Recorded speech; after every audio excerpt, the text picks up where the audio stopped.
2009 का 10 रुपए का ये सिक्का क्यों कीमत रखता है हजारों में। 2011 का 5 रुपए का जो सिक्का है, आखिर क्यों ये कोई कॉमन सिक्का नहीं है और इसकी क्या वैल्यू है 2024 में। कॉइन फील्ड में अगर आपको आना है, कलेक्टर बनना है, डीलर बनना है, तो इसके लिए क्या करना होगा। तो पिछले दिनों आप में से बहुत सारे व्यूअर्स के ऐसे बहुत से इंटरेस्टिंग क्वेश्चंस आए, तो हमने सोचा क्यों ना फिर से एक बार लेके आई जाए आप सभी की favourite question and answer series, जिसे हम कहते हैं #CGQA, यानी कि चिल्लर ज्ञान क्वेश्चन एंड आंसर्स, जिसमें हम देते हैं आपके क्वेश्चंस के डायरेक्ट जवाब। तो चिल्लर ज्ञान का आज का ये जो एपिसोड है वो इस Q&A सीरीज का 87वां एपिसोड होने वाला है। तो नमस्ते दोस्तों, मेरा नाम है रोहित। मैं एक्सक्लूसिवली बात करता हूँ इंडियन कॉइन्स यानी कि भारतीय सिक्कों के बारे में।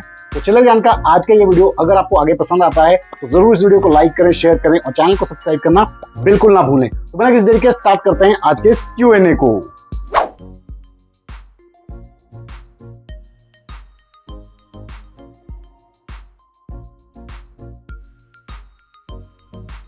तो आज का सबसे पहला क्वेश्चन पूछा है राम ढांका जी ने। ये पूछते हैं कि 10 रुपए का 2009 का नोएडा मिंट का जो म्यूल कॉइन है, इसकी आज की डेट में क्या वैल्यू है। तो बहुत सारे व्यूअर्स ऐसे होंगे जिन्हें ये नहीं पता होगा कि आखिर इस 10 रुपए के सिक्के में ऐसी क्या खास बात है। तो सबसे पहले राम के इस क्वेश्चन के माध्यम से मैं उनको बताना चाहूंगा कि ये 2009 का कोई नॉर्मल 10 रुपए का सिक्का नहीं है, बट एक म्यूल कॉइन है। तो कैसे फर्क करें एक नॉर्मल सिक्के में और म्यूल कॉइन में, इसके लिए आप स्क्रीन पे 2009 के नॉर्मल सिक्के और इस म्यूल कॉइन को एक साथ देख सकते हैं।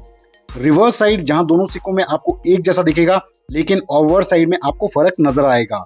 नॉर्मल सिक्के में आपको लेजेंड्स भारत इंडिया टॉप में कर्व लिखा देखने को मिलेगा, जबकि रेयर म्यूल सिक्के में ये स्ट्रेट लाइन में है। तो ये एक मेजर डिफरेंस है।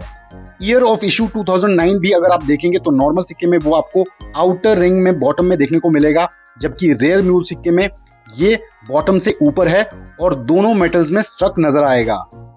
अब ऐसा सिक्का कैसे बन गया, इसकी पूरी डिटेल्स अगर आप जानना चाहते हैं तो इस पे ऑलरेडी हमने एक डिटेल्ड वीडियो बनाया है, इसे आप ऊपर आई बटन पे क्लिक करके चेक कर सकते हैं।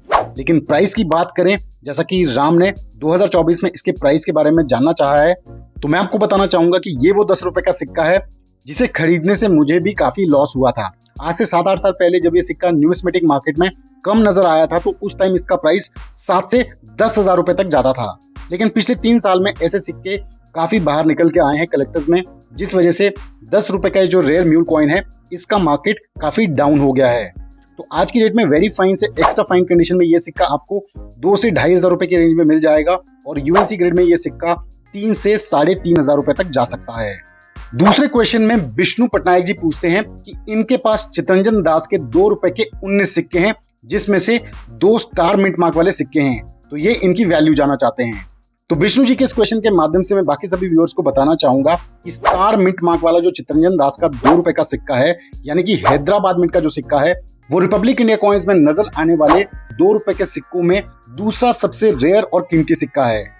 आज की डेट में एक जेन्युइन हैदराबाद मिंट का CR दास का 2 रुपए का सिक्का वेरी फाइन से एक्स्ट्रा फाइन कंडीशन में 30 से 50 हजार रुपए कीमत रखता है, जबकि यूएनसी ग्रेड में इसकी कीमत 1 लाख तक टच हो सकती है। इसलिए ये 2 रुपए का सिक्का एक्सट्रीमली रेयर कैटेगरी का सिक्का है।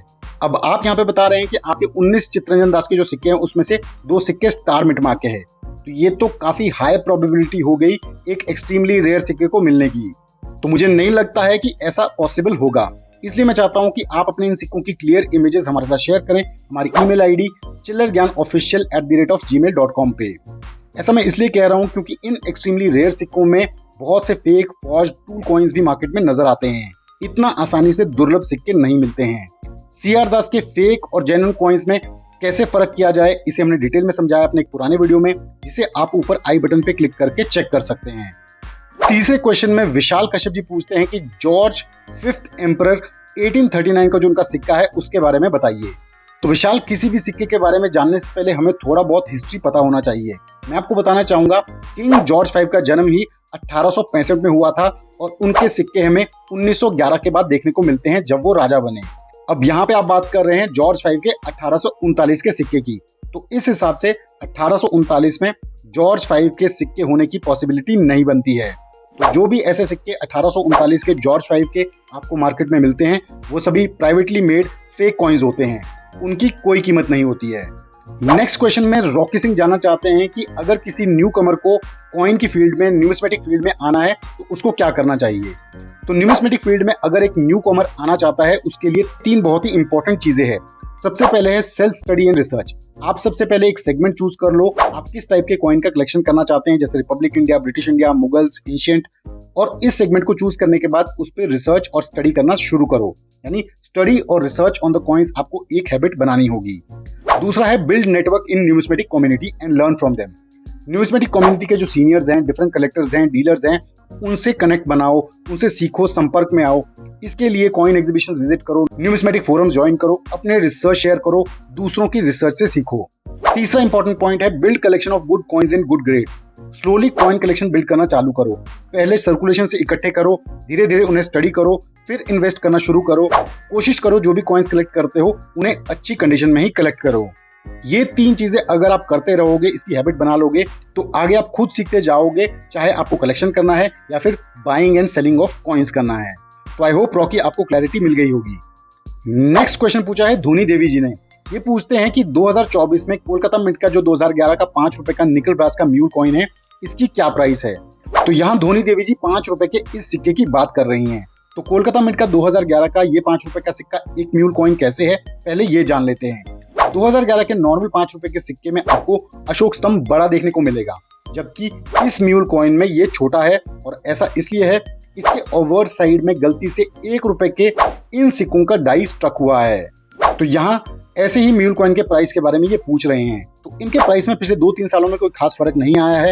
एक्स्ट्रा फाइन कंडीशन में 50 से 70 रुपए कीमत रखते हैं और यूएनसी ग्रेड में लगभग 100 से 150 रुपए के करीब। नेक्स्ट क्वेश्चन पूछा है विश्व मोहन जी ने। ये बताते हैं कि इनके पास तांबे का 1 पैसे का सिक्का है जिसमें साल 1966 लिखा है, और ये जानते हैं कि 1964 में 1 पैसे के ऐसे सिक्के बनना बंद हो गए थे। तो ये जानना चाहते हैं क्या ये कोई असली सिक्का है, रेयर सिक्का है या कोई नकली सिक्का है। तो विश्व जी, यहाँ पे मैं आपको बताना चाहूंगा कि आपका 1966 का ये जो 1 पैसे का सिक्का है ये एकदम नकली सिक्का है। इसका पुअर डिजाइन, पुअर अशोक स्तंभ क्लियरली ये बताता है। और 1966 ईयर को लेके आपकी ऑब्जर्वेशन भी सही है, क्योंकि निकल ब्रास के ऐसे 1 पैसे के सिक्के हमें केवल 1964 तक ही देखने को मिले थे, जबकि आपके सिक्के में ईयर 1966 है। तो ये एकदम फेक कॉइन है। नेक्स्ट क्वेश्चन पूछा है निखिल शाह ने। ये कहते हैं कि 2007 के मुंबई मिंट के जो 2 रुपए के सिक्के हैं ये बुक में मेंशन नहीं है, लेकिन इनके पास 2007 के मुंबई मिंट के 3 सिक्के हैं। तो ये इनके प्राइस के बारे में जानना चाहते हैं। तो निखिल, आई थिंक आपने शायद ओल्ड बुक्स रेफर की हैं जिनमें मुंबई मिंट के 2007 के ऐसे कॉइन्स मिसिंग थे, लेकिन लेटेस्ट एडिशन में ये आपको देखने को मिल जाएंगे। तो मुंबई मिंट के 2007 के 2 रुपए के ऐसे सिक्के कॉमन ही कैटेगरी के सिक्के हैं। नेक्स्ट क्वेश्चन में सुभाष गोयल जी पूछते हैं कि इनके पास 10 रुपए का सिल्वर कॉइन है 25 ईयर्स ऑफ इंडिपेंडेंस वाला। तो ये जानना चाहते हैं इसकी करंट मार्केट प्राइस क्या है। तो यहाँ मैं आपको बताना चाहूंगा कि 1972 में जारी किया गया 25वीं स्वतंत्रता जयंती के मौके पे ये जो सिल्वर 10 रुपी कॉइन है, ये सिक्का आज की डेट में स्केर्स कैटेगरी में आता है। 22.5 ग्राम 50% सिल्वर मेटल का जो सिक्का है ये जारी किया गया था मुंबई और कोलकाता मिंट से। दोनों ही मिंट से जारी किए गए सिक्के स्केर्स कैटेगरी में आते हैं। प्राइस की अगर हम बात करें तो वेरी फाइन कंडीशन में लगभग 900 रुपए कीमत रखता है, एक्स्ट्रा फाइन कंडीशन में 1000 रुपए, और यूएनसी और बहुत ही अच्छे ग्रेड में ये 1500 से 1600 तक जा सकता है। तो इसके साथ हमने कंप्लीट किए आप सभी के कुछ और पेंडिंग क्वेश्चंस। आई होप आपको अपने क्वेश्चंस के सेटिस्फैक्टरी जवाब मिल गए होंगे और बाकी सभी व्यूअर्स को भी इन क्वेश्चंस के माध्यम से सिक्कों के बारे में बहुत अच्छी इंफॉर्मेशन मिली होगी। तो अगर आपको आज का वीडियो पसंद आया तो जरूर इस वीडियो को लाइक करें, शेयर करें और चैनल चिल्लागान को सब्सक्राइब करना बिल्कुल ना भूलें। तो thanks for watching the video. हम जल्द लेके आएंगे भारतीय सिक्कों पे एक और ऐसा ही इंटरेस्टिंग वीडियो। तब तक आप सभी अपना ध्यान रखें। जय हिंद।